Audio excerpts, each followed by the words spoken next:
Easy Elite English Educational Trust. How to distinguish direct object and indirect object. We have got 3 litmus tests which will tell you whether it is an object is direct or it's an object indirect. So 3 important tests to distinguish between direct object and indirect object in a sentence. Test number 1. Indirect object, here we have written in the red and direct object in the blue, and what is underlined is a verb. We are underlining the verb. Direct object we are writing in blue color and indirect object is in red color. So what is in the red is indirect object, what is in the blue is direct object, and what is underlined is a verb. So test number 1. The indirect object is usually human or humans. The indirect object is almost always usually a human or human being or humans. I gave the poor parents some new clothes. The indirect object, see the words in the red. Human beings, poor parents, they're human beings. But new clothes, that's not a human being. I gave him the book. Him, it's a person, a human being. Book is not a human being. I have paid him his dues. Him, a human being. Dues is not human being.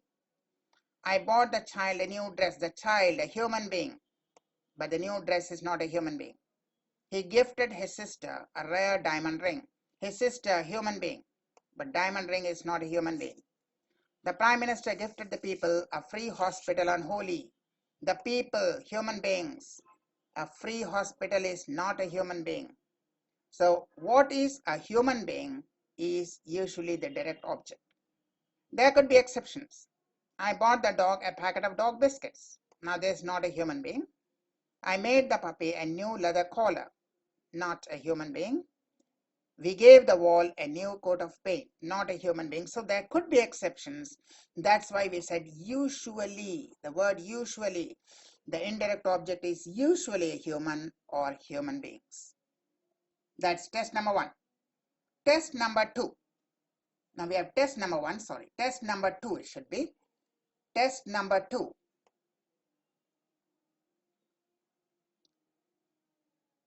The indirect object answers the question to or for whom. I gave him the book. To whom? Gave to whom?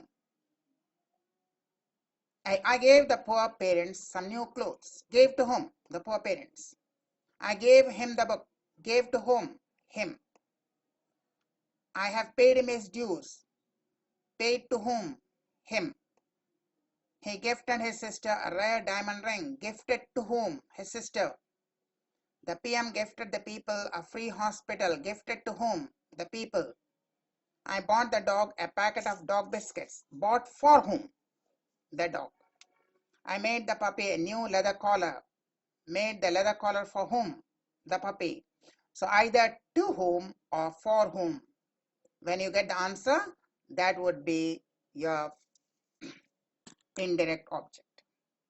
And the other one would be, of course, direct object. So what you have to ask, put the question to whom or for whom to the verb. So gave for whom. Paid to whom. Gifted to whom. Bought or bought it is. Bought for whom. Made for whom. So to whom or for whom would be the second test for picking out the indirect object. Test number 3. The indirect object precedes the direct object. Always you can see that first we are having the red indirect object, then the blue. That is the direct object. First red, then blue. First indirect object, then direct object. If rewritten using preposition to or for to change the order of the words, the direct object shall remain the only object of the verb, and the indirect object shall become the object to the preposition. I gave the poor parents some new clothes. Now here we have two objects. Let us rewrite it. I gave some new clothes to the poor people. Now the verb has only one object. This is the object to the preposition to. I gave him the book. You have two objects. I gave the book to him. You have only one object. Him is the object to the preposition to. I have paid him his dues. Two objects. I have paid his dues to him. Only one object, his dues. Him is the object to the preposition. I bought the child a new dress. Two objects. I bought a new dress for the child. Only one object. The verb has only one object. The child is the object to the preposition. The PM gifted the people a free hospital. Two objects you have. The PM gifted a free hospital to the people. Now the verb has only one object. The people is the object to the preposition to. I bought the dog a packet of dog biscuits. I bought a packet of dog biscuits for the dog. Only one object is now here.